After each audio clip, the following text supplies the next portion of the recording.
Hi guys, nandito tayo ngayon sa Bukid Pamana campsite.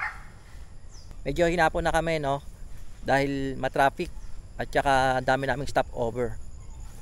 Tapos nag-lunch na rin kami sa Tagaytay. Malapit lang to sa Tagaytay, Cavite, sakop siya ng Cavite, Mindez. Kasama ko nga pala yung baby boy ko. Hello po.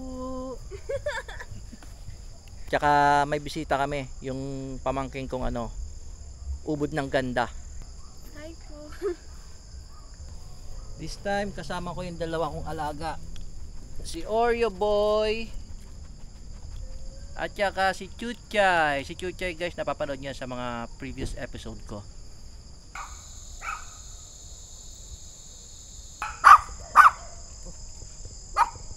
So guys, time check ay 6:15. So nagluto na kami ng sinaing. Bukas ikutin natin yung lugar. Kasi wala akong pagkakataon ngayon dahil hinapon na kami. Tinanong pala yung may-ari, hindi daw nag-uulan dito. 2 days na daw na hindi umuulan, kaya maganda yung climate. Makulimlim lang siya, tsaka medyo malamig. Kasi nga baba lang siya ng Tagaytay. Gaya ng nasabi ko kanina, kasama ko pala yung anak ko. So naisipan namin dito gawin yung project niya.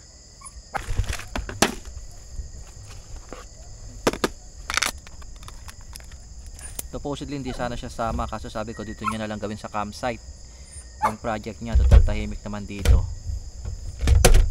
relaxing pa yung ambience, so makakapag-concentrate siya kung ano man yung project na gagawin niya.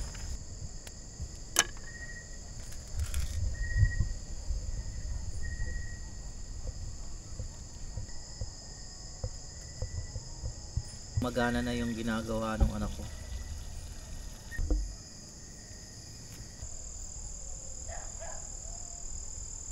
So guys, nagluto na kami ng ulam namin. Tapos na yung kanin, yung rice.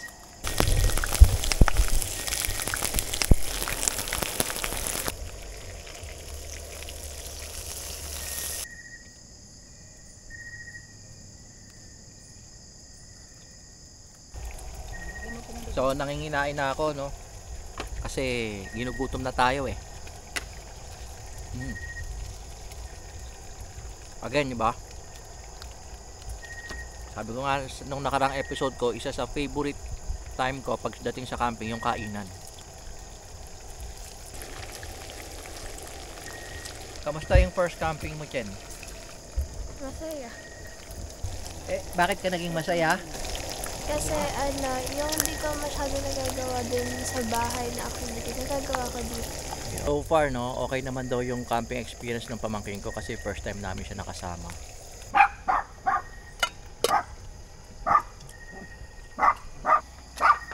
Sa'yo ba ito, Daddy? Sa akin, kami lang naman ng daddy hindi magcha-chopstick eh. Wala siyang baso. Kuya.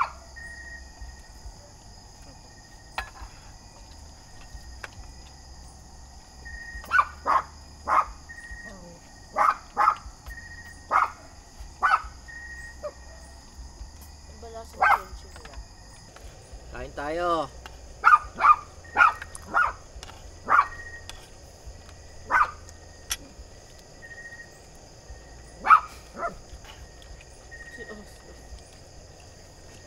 Hindi kain na eh. Ano tito eh? Malaki. Kuha ka ko Charles tinidor. Ay, tinidor.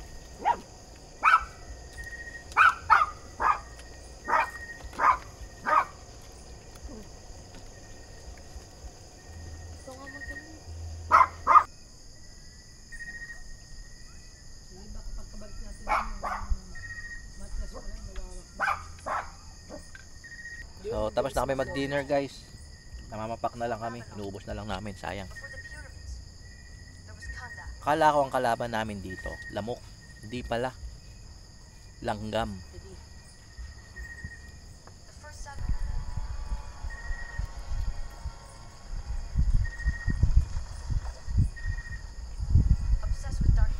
Medyo malanggam lang dito konti.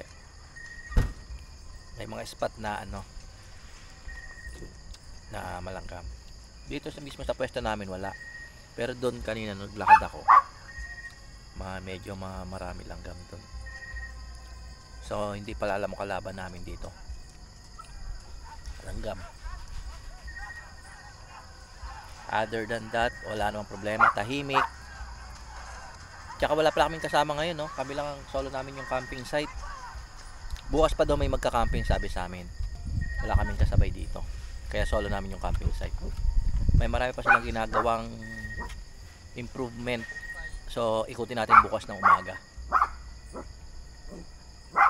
So ngayon nanonood lang muna kami ng movie.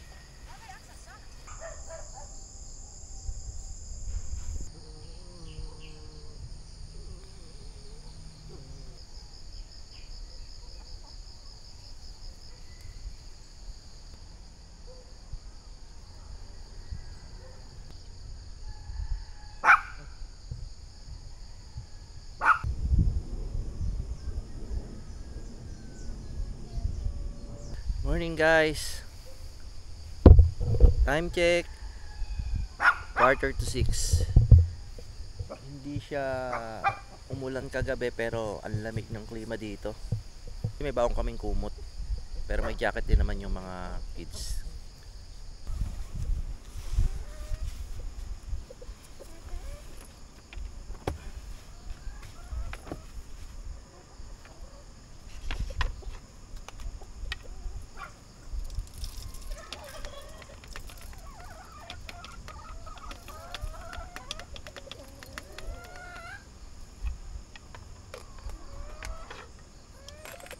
Ay, grind na tayo ng coffee para sa ngayong umaga.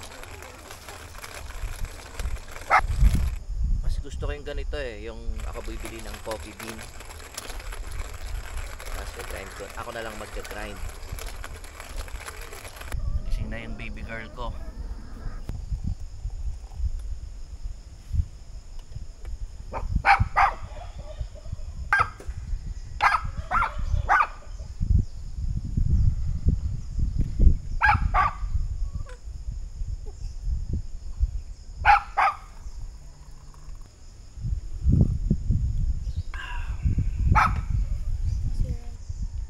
Pala itong campsite na to bago lang siya, wala pang 1 taon.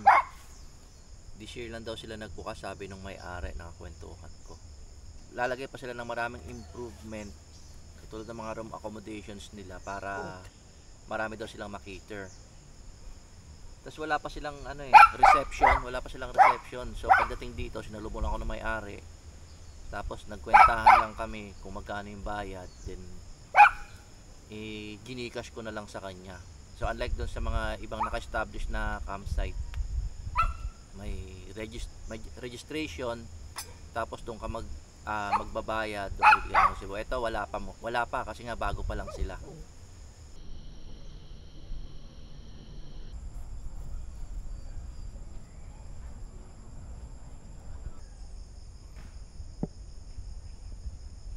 So yung pinwesta namin guys, dito gusto nung kasi madamo. Maganda nga naman siya tignan, di ba?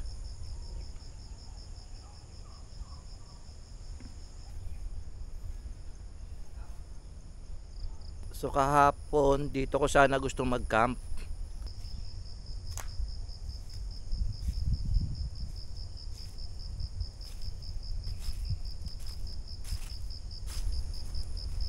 Kaso ayaw nga nung anak ko dahil gusto niya yung madamo.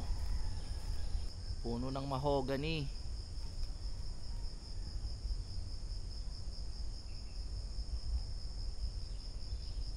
Dito mapuno siya. Lupa siya pero ang kaganda naman sa kanya hindi siya malanggam.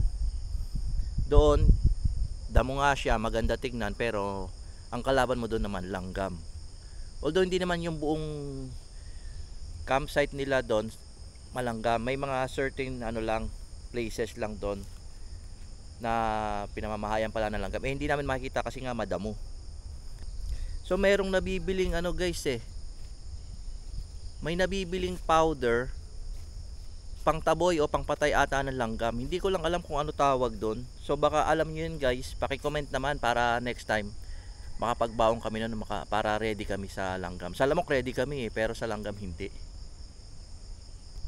dito pwede kayo mag-pitch ng tent.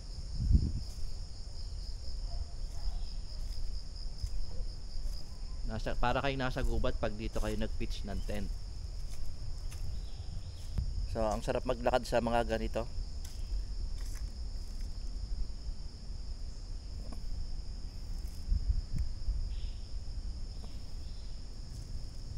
Dito na tayo sa may obstacle course nila. Ito na yung mga obstacle course nila.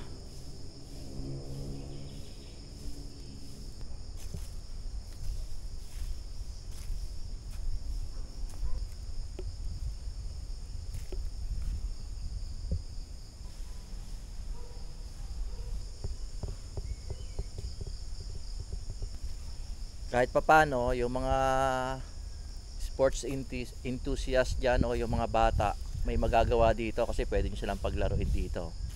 Para hindi lang sila nakatunghay o nakatunganga lang. Yan naman natin yung CR nila. Doon yung CR nila.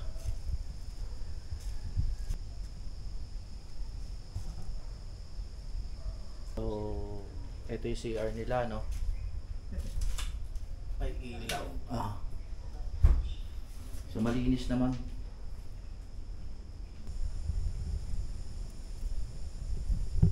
Para dun sa ayaw naman mag-tent, may mga accommodations sila dito.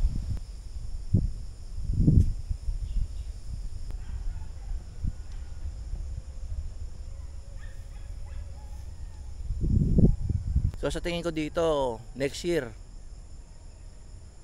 fully operational na tong campsite na to. Kaya ngayon pa lang, samantalahin nyo na, pasyalan nyo na to.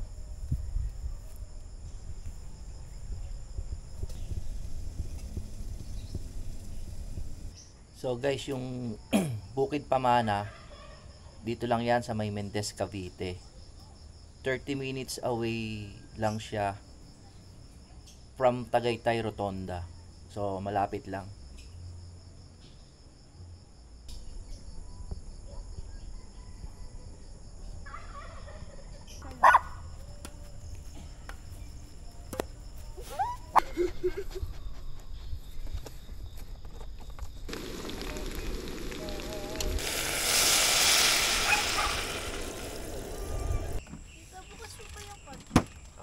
Bakit?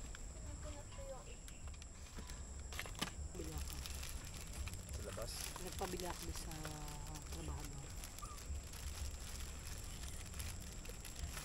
Sanay kasi ako dito naglalagay ng sa kanila. Pero nilinis naman nila. Apat ng chicken seat nila.